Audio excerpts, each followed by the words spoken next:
This trip to the historic quay at Hartlepool gives children the opportunity to experience and see things that you just couldn't bring into the classroom. We're going to go around the Trincomalee, where we can see actually life on board ship. And then the day will finish with a workshop involving a variety of writing styles. Welcome on board the ship. What's the name of the ship? Trincomalee. There we are. She was built in India, and she was built by the master shipbuilder Jamsetji Bomanji Lauji Wadia. The trip creates the opportunity for these children to experience the sound and the feeling of gunfire close at hand. It's quite scary, actually. This is a flintlock pistol, and the way it works is there's a spring in there in the hammer. When you pull that back, the flint strikes against that and makes a spark.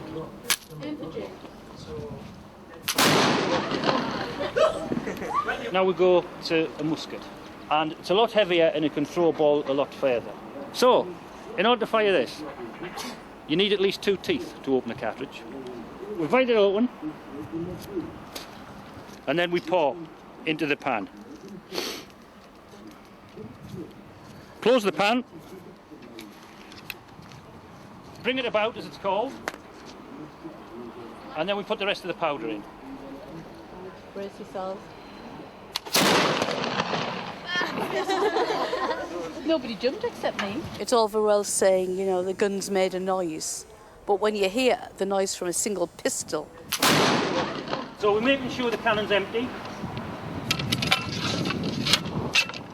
When it makes a nice squeak, it means there's nothing in it. What do you do if it's not empty? Right, that worm thing acts like a corkscrew.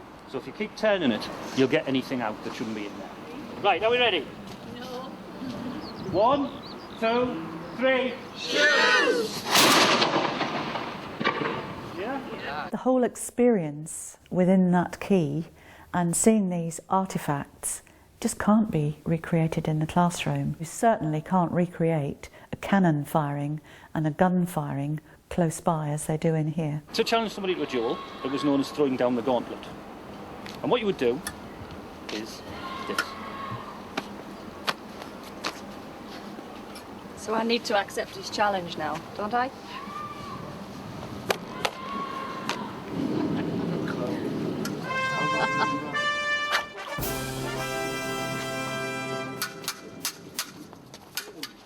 Come on. The year is 1852. The Trincomalee has just left Pearl Harbor in Hawaii, or the Sandwich Islands as it was then called. Now, you've been at sea for about 4 months. You haven't seen anyone at home in all that time. I want you to write a letter home, telling about all the exciting stuff you've seen and all the fun stuff you've done. Because the experiences at this quay inspire the children, they knuckle down and do some creative writing. They are all enjoying it, writing from first-hand experience. To make it, you know, live, you want not only the factual side, but you want emotions, feelings. Anybody reading that should be able to smell the ship. Dear Mother, I am missing you dearly, although I am enjoying myself. I have had the most exciting journey, unlike anything I have ever experienced. I have seen the cool blue tropical waters and exotic birds.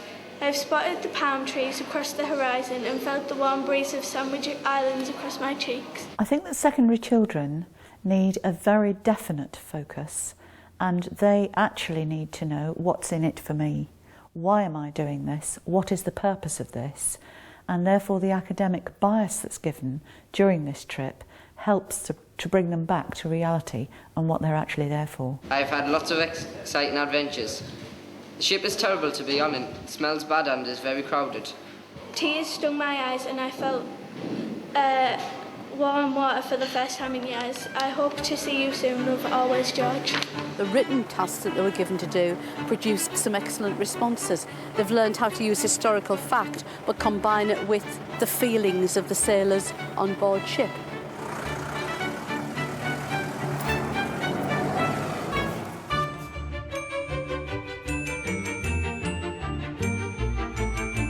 This is a fantastic trip to the Roman Legionary Museum in Caerleon. It is the site of some fantastic Roman remains. We take the classes on trips quite often in our department. We've chosen Caerleon, the Roman Legionary Museum, because partly it's not too far away, it's only 2 hours away, and it is one of the best sites that we've seen for teaching about the Romans.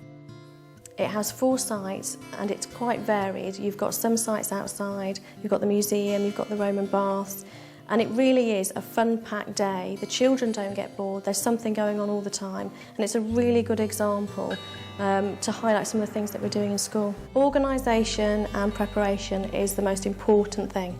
You need to go through exactly what you want to do, what the children are going to get out of the visit, and how best to use the site that you're going to. It is quite possible, with very careful planning, spot-on timing and delegation, that very large numbers of students can be taken out of school safely and effectively. It's essential that you organise your groups before you arrive, so that when you get here the children know who their team leader is, who their group leader will be, where you're going. It would be chaos if you came with 130 kids and then you were trying to group them while you were here, so no, it must be done at school. Holly, James and Toby, you are counted by me. Okay. You, Group 1, will be with your teacher. You're going through that door out there and you are going to enter into our barrack room. I know you haven't been here long today. Can anyone tell me what is a barrack room? My name is Heidi and I work here at the Roman Legionary Museum. I deal with the school visits that arrive here, and my role really is to sort of facilitate and do role-playing with them. It's basically where they get a chance to dress up and have a bit of fun, really. Move it! Come on! Move it, move it. Come on. The feedback we get from them is instant. They enjoy it. Everything that they've seen throughout the day is sort of brought to life with costume interpretation, role play. You know, they get a chance to dress up as soldiers, as masters, as slaves. They're serving food, they're lying in a barrack room. It's all brought to life to them in this session, everything. Could we please have a round of applause for the entertainment? What you need to do is just pick up the sailor, pop it in the mouth and eat it in one. An outdoor trip requires even greater planning, and contingency plans should our wonderful English weather turn inclement. If it rains, and it rained last year, then we get wet. If it's really bad, then we can perhaps spend longer in the inside areas. But generally, we're only outside for half the day, and if we get wet, we get wet. I've loved it because it's great looking around at all the interesting things about history and seeing the way it's all changed. Reading about it, you don't get the full picture and stuff like that. But when you actually go to the places, you can see what they did, and you can see the actual size of it and all the detail.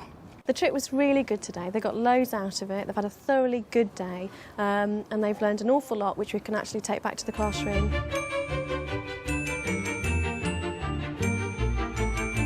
This is a trip to the Bolton Museum Aquarium, and it highlights the necessity sometimes for teachers to step outside their comfort zone. We have a policy in the art department. We do as much observational drawing as possible, first-hand observational drawings. This is a perfect example of actually using real objects to draw from and using artists in our curriculum. We're starting a new project this term based on sea creatures, so this was perfect for the timing that we wanted to come.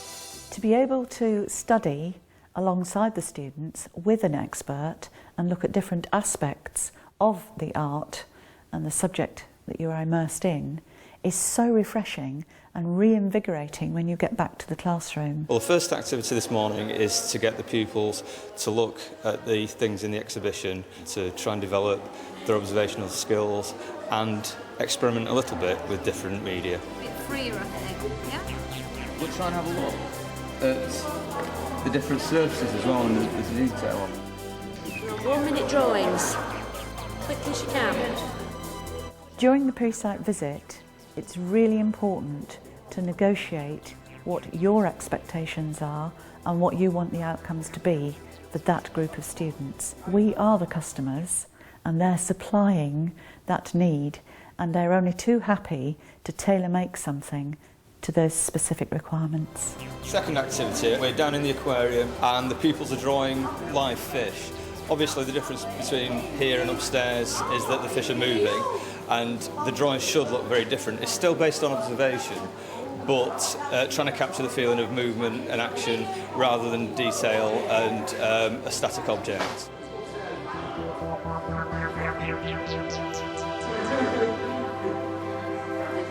Students who aren't kept on task and motivated throughout the day can fall into mischievous behaviour or become bored, disengaged with the work that's going on. And this trip actually highlights how the pace is kept throughout the day so that each and every student is gaining something and they remain on task and focused. Okay, so you've all got a piece of this with a drawing of some sort on it. Okay. What we need to do now is be able to print this. Now, I'm not pressing on hard when I'm doing this. I'm just letting the weight of the roller pick up the ink. Piece of paper over the top. Now, again, you can do it with your hands, but if you get a clean roller... You can see it going through. Yeah. Yellow. Yeah? So you're going over the whole thing. The advantage of printing is you can do several pieces of work.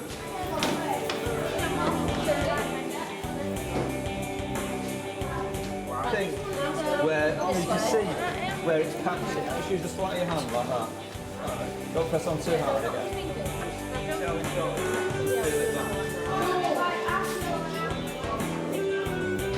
The subject matter is crucially important when planning a trip, but it isn't the be-all and end-all. The wider educational gains from taking students away from school, away from the classroom, mixing with you in a different environment, outside their comfort zone, maybe your comfort zone, lets you see them grow, develop in a different light. And the little quiet mouse in the classroom can become quite a personality when they're given the opportunity to be creative on a trip such as this. Today's trip's been a great success. Pupils have enjoyed it from what I've seen, and obviously we've got a lot of work to take back when we go, and that will be the real success we'll be seeing when we go back into school, and how much they've learned and how many skills they can take back with them, which they probably wouldn't have had in the classroom on this particular day.